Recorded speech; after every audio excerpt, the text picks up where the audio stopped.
ఇక్కడ 2000 సంవత్సరంలో ఈ చర్చి స్టార్ట్ కాకముందు నేను సింగూర్ ప్రాజెక్ట్లో పనిచేశాను.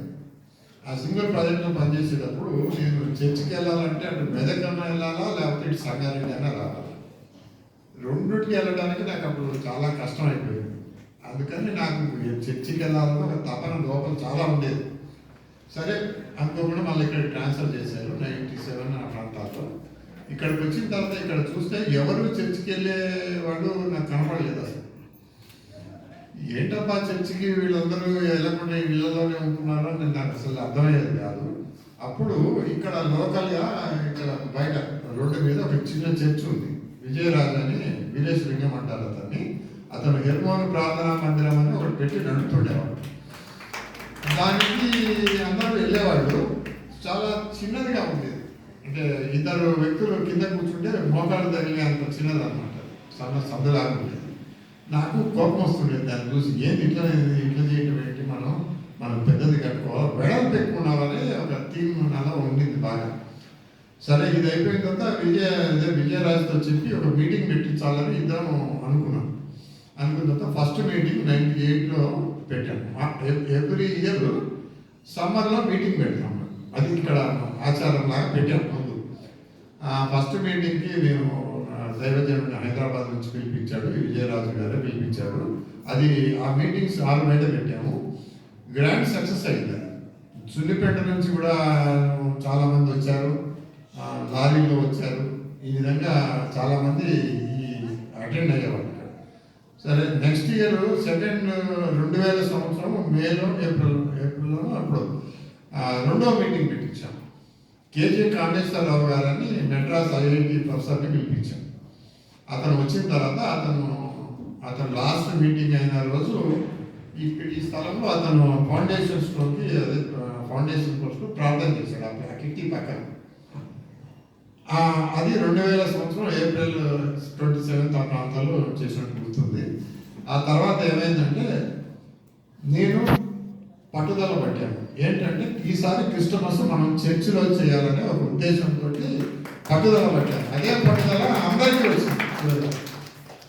అయితే అప్పుడు స్టార్ట్ చేశాను. 2 నెలలు ఆగి స్టార్ట్ చేశాము. స్టార్ట్ చేసిన తర్వాత నాకు చాలామంది వరుస పెట్టి సహకరిస్తూనే ఉన్నారు. అందరూ సహకరిస్తారు. నేను కూడా తిరుగుతూనే ఉన్నాను. నేను ఎటు పోతున్నాను అంటే చెప్పలేమండి, చాలా పెద్ద స్టోరీ ఉంటుంది. అచ్చంపేట, హైదరాబాదు, ఇటు దోర్నాల మెటీరియల్స్ కోసం కానీ బండల కోసమేమో కర్నూలు జిల్లా, ఇవన్నీ తిరుగుతూనే ఉన్నాము. వీటన్నిటిలో నేను చూసింది ఏంటంటే దేవుని ప్రత్యక్షత నాకు డైరెక్ట్గా అనుభవించేవాడు. డైరెక్ట్గా ప్రతి పనిలో కూడా సక్సెస్ అనమాట. అక్కడ పోతే బండలు కొనడానికి అందరం వెళ్ళాం. నేను, మోహన్ గారు, చాలామంది వెళ్ళాం. ఈ బస్సు కర్నూలు నుంచి బేతంచెర్ల వెళ్ళే లోపల బస్సులోనే సెటిల్ అయిపోయింది మొత్తం. ఏది బండలు వేసేవాడు సెటిల్ అయిపోయాడు, బండల కంపెనీ సెటిల్ అయిపోయింది, రేట్ కూడా ఫిక్స్ అయిపోయింది. బండలు లారీలు వేసుకొని వచ్చేసాం. అట్లా ప్రతి దగ్గర ఈజీగా నాకు అవుతుండే, కానీ నేను తిరుగుతూ ఉండేవాడిని. ఇక్కడ ఏంటంటే టన్నల్లో నేను జాబ్ చేస్తుండేవాడిని. దోమలపేటలో కన్స్ట్రక్షన్ తయారీ కేంద్రంలో మళ్ళీ అదొక జాబు, లోపల ఒక జాబు, ఏవి టెక్నికల్ జాబు, ఇవన్నీ చాలా ఉండేవి నాకు. అవన్నీ చేస్తూనే ఇది కూడా చేస్తూ ఉండేవాడిని. అయితే టోటల్గా ఏంటంటే అప్పుడు మన పార్థసారథి గారు వచ్చినప్పుడు నేను కూడా పోయి పిలిచినప్పుడు ఎట్ వాట్ టైం అన్నాడు. సార్ 9:30 సార్ ఏదో చెప్పాను. అవి ఇంకన్నాను ఇంకెట్లా వస్తాడో బాగా అనుకునేవాడిని. టన్నల్ లోపల ఫారెన్ డెలిగేట్స్తో మీటింగ్ ఉంది ఆ రోజు. సరే మొత్తం మీద ఆయన వచ్చాడు. జయరాజ్ గారు మిగతా అంతా చెప్పారు. తర్వాత ఈ క్రిస్టమస్ ముందు రోజు దీన్ని ఓపెన్ చేసాము. ఆ విషయాలన్నీ చెప్పారు మీకు. క్రిస్టమస్ చేసిన తర్వాత ఈ చర్చిలోనే భోజనం చేసాము అందరం. తర్వాత ఎవరికి ఎంత ఇదైపోయాడు, టైర్డ్ అయిపోయాడు అనమాట. ఆ తర్వాత ఇంకా నెక్స్ట్ 2-3 నెలలకి నాకు కేటీపీఎస్ ట్రాన్స్ఫర్ అయింది. నేను వెళ్ళిపోయాను. ఆ వెళ్ళక ముందు ఏమైందంటే 3వ మీటింగ్ పెట్టించాలి. మళ్ళీ సమ్మర్ వచ్చింది. మన బ్రదర్ జోషి గారిని పోయి పిలిచాను.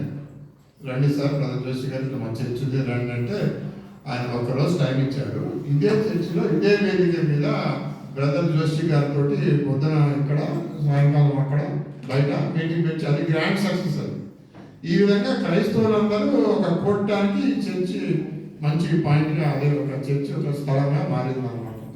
ఎక్కువ టైం తీసుకున్నాం అంతే చేస్తాం.